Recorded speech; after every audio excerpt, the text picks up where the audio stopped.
Welcome back to Echo Reviews, back at it again with the season finale. Sorry I had to break this thing in half, but I can't always be sitting in a chair staring at a camera. Actually, I kinda can, I don't really have much of a life. Moving on, back at the twins, Walder is sitting alone, enjoying some apparently very delicious meat pie, and enjoying the backside of his newest servant. And let's just say a certain diddly was going through my head for the next few minutes of this scene.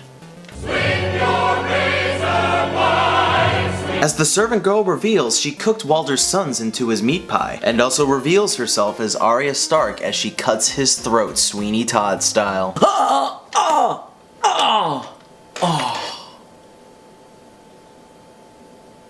Was it as good for you as it was for me, George R.R. Martin? I'm just gonna say it. I'm sorry for any future girlfriends, but no wife is gonna satisfy me as good as the last two episodes have. Ramsay Bolton, Walder Frey, High Sparrow. I need to consider raising my standards for dating. Back at Winterfell, Sansa is at their Heart's Tree before Littlefinger approaches her and talks about his unilateral wet dream with her. Apparently, he pictures himself on the Iron Throne with Sansa at his side as his queen. You think that's the most ridiculous part? Get this. Littlefinger goes in for another kiss, but Sansa rejects him and he's surprisingly cool about it. He starts to question Jon's legitimacy because he is a bastard. Or is he? Beyond the wall, Benjen leaves Bran and Mira at another Heart's Tree. He promises to continue fighting the Great War that's coming, if it ever gets here, before he takes off, knowing he cannot pass the wall because of its magic spells. Which kinda makes sense, but now I'm a little worried. In one of Bran's visions, the Night King actually touches him and leaves an icy mark on his arm. If nothing that's not even the slightest impure or alive is not allowed to pass the wall, does that mean that the whole thing could come tumbling down if Bran crosses it? We barely get any time to think of those consequences when Bran touches the Heart's Tree and we're back with young Ned Stark. And here we are.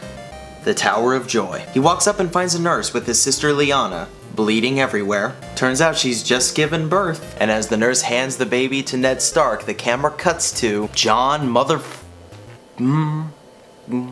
Snow. Circle Jerk is on Reddit, guys, not here. Jon is discussing the aftermath of the Bastard Bowl with several lords that were there and others that actually weren't. After chastising the ones who didn't answer the call, young Lyanna Mormont declares Jon king in the north. Now granted this is an epic scene, but we all know how a king dies every season, Exhibit A.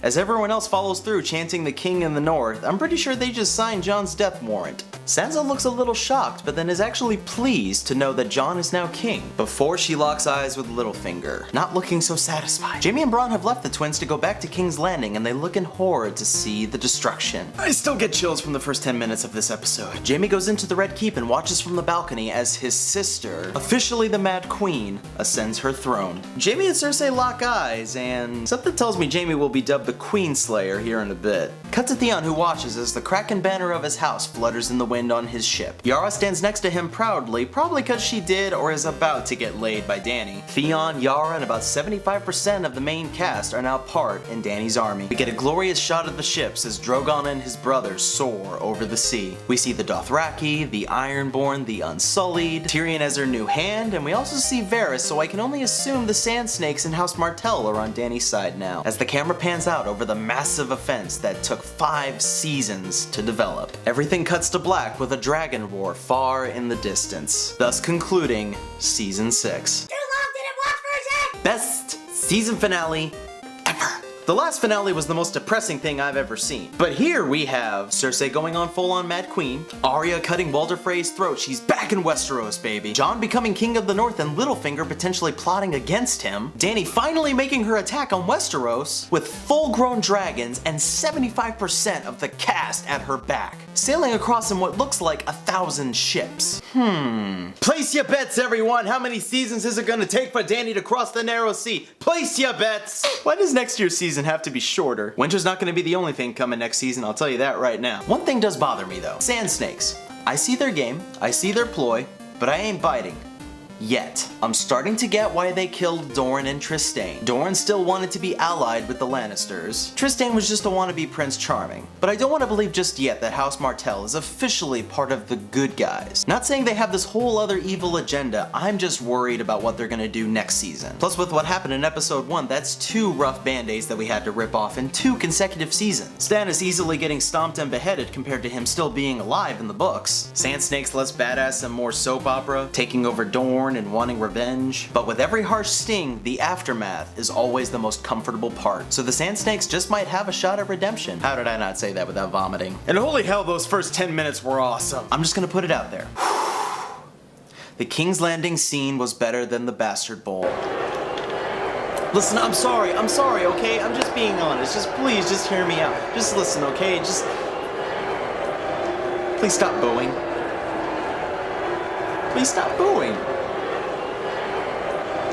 Please stop booing. Jon's officially confirmed as a Stark, ladies and gentlemen. Kinda knew it from the get-go. I mean, look at Ned. His honor got him killed, and he took that secret to his grave. But that's besides the point. As an honorable man, Ned would never cheat on his wife and father a bastard. Not to mention, Rhaegar Targaryen might not be the father. I deserve that one. I mean, it's a 90% chance that he is, but they didn't directly say who his father was. Lyanna didn't, Ned obviously didn't, and Dany probably doesn't even know that she's Jon's aunt now. And for real though, where is Jorah? Did the writers just give up on his arc to find a cure? I'm not the only one that noticed that, right? Dany literally left him behind in Essos. Stoneman Jorah is gonna kill Daario, isn't he? And what about our most beloved dwarf ever, Tyrion Lannister? Dude finally found where he belongs. I really hope we get to see some Cersei and Tyrion action. Like a high school reunion, you get to see who's pregnant, who's successful, who's a bum. Cersei's gonna see the hand of the rightful queen of Westeros. Tyrion's gonna see the Mad Queen hopefully get stabbed by Kingslayer 2.0. They just might have Tyrion kill Cersei. I mean, after all, he did say last season how he's the ultimate Lannister killer. And again, next season's allegedly gonna be shorter, so hopefully we'll get some action from day one. Too much to get hyped for. I can't deal, man.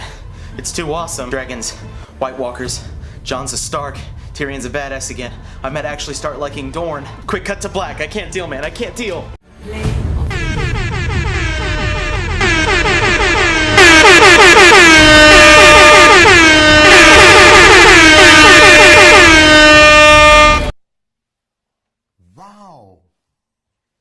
Thank you guys for watching and helping me reignite my passion for my craft. I love making videos. I love showing you all who I am. I've been a GOT nut since I binged the show 2 days straight back in 2013. To talk about something that I love, doing what I love, and having it reach people is what I really want to do for a living. So again, I thank you from the bottom of my heart. Thank you for all the subs, all the love, and I assure you, more Echo Grande is coming. Thanks again for watching, everyone. And for the last time for Game of Thrones Season 6, but not for this channel, this has been another Echo Review. Thanks for watching, y'all. My name is Matt, and I am signing out.